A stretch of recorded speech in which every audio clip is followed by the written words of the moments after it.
Cade, could you here I am.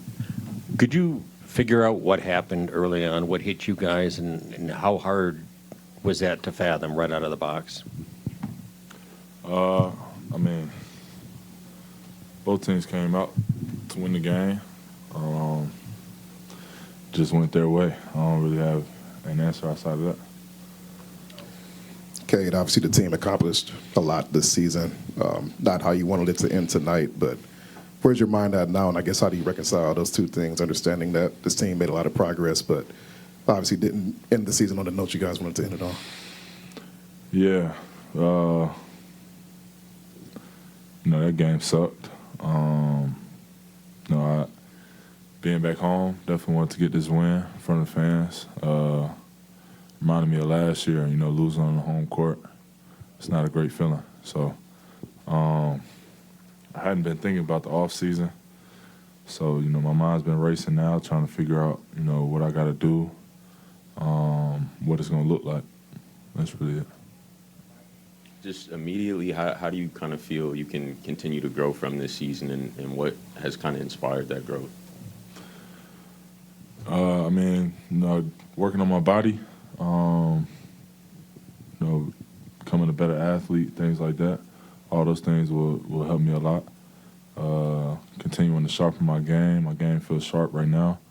But building off where I'm at right now and continuing to add on and become the best player I can be.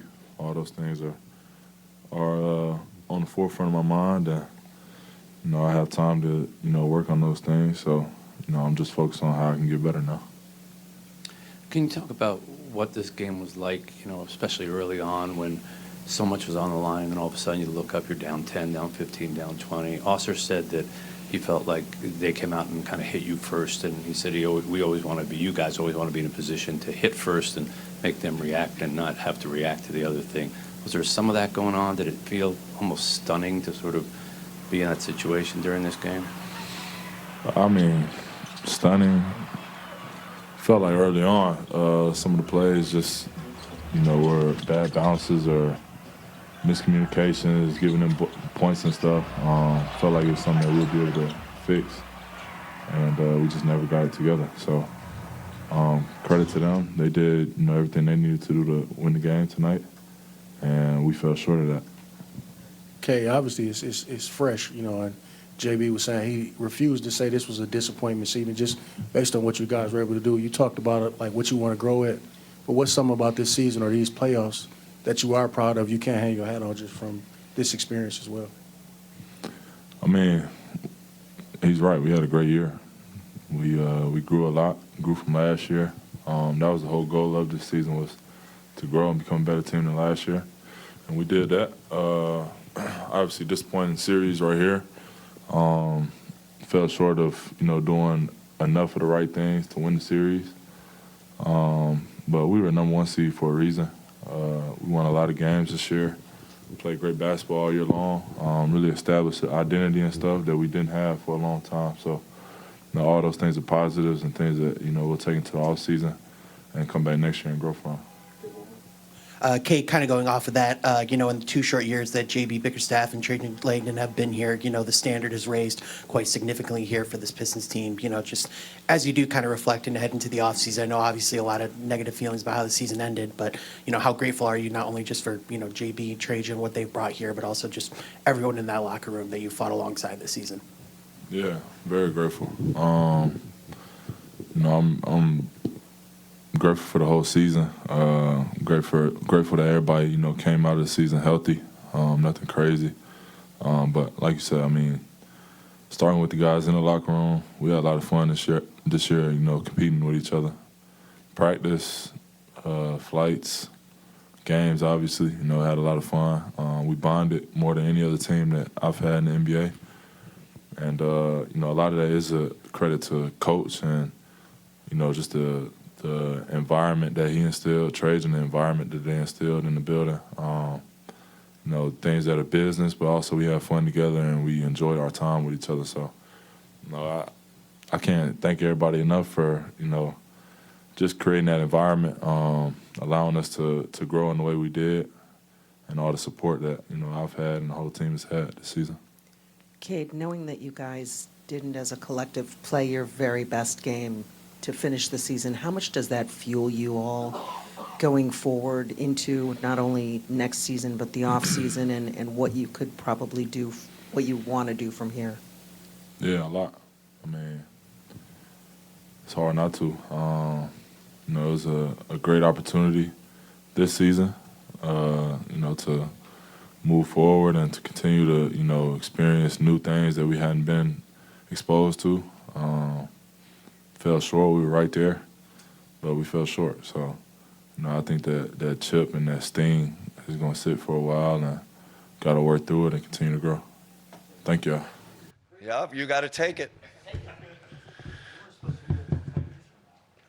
Yeah, no, he told me. I didn't read it. He told me I got them in 7. So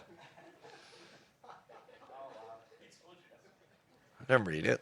I don't read him.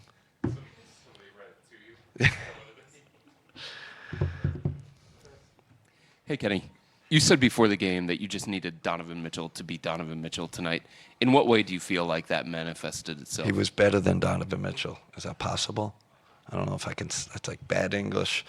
He started with him. His defense, rebounding, and then when he gets in the paint and starts making other people better, you know, the dish-offs to our big guys, that was the key, I felt like, to the game. So he had complete control of the game. Listen, man, I couldn't be happier for him, you know, to make that next step. He's going home, you know, to New York, you know. He kept this thing together this year when things weren't going great. He was the beacon, the light, his leadership. He carried us on the court, right? Sam Merrill out 30 games, Evan out, you know, J.A. out. He was a guy that carried us. And then when things weren't going great, he was the person everyone looked to. And his positivity. And I would have said this if we lost. I had a plan. If we lost, I was going to say the same thing. We could have splintered. If your leader splintered, you know, if he goes in another direction, which he very well could have, things weren't going great, but he stayed positive. He supported the young guys. He never got down on the group. So just, you know, kind of more kudos to him, you know, in terms of getting to that, you know, the level he wanted to get to, and I know he wants more. Game 7 on the road, given all the pressure and all the stakes, what does a performance like this show about this group? When we play with force, it's really the key. Like force on both ends. With our talent, we're really hard to beat. You know, what we got to answer, the question we got to answer, and we talked about in the locker room is, you know, we can have forced letdowns. You know, like Game 6, where we were not the forceful team, but tonight we were. That was the whole difference. Our force on both ends. Kenny, understanding that this group has larger goals than just winning this game and advancing to the conference finals, this is a place that this group has not yet been. What does this accomplishment mean to you and to this group? You know, it's like, you know, and everybody says, oh, it doesn't mean that. No, it does mean something. I think it does. I think this was the next step for us.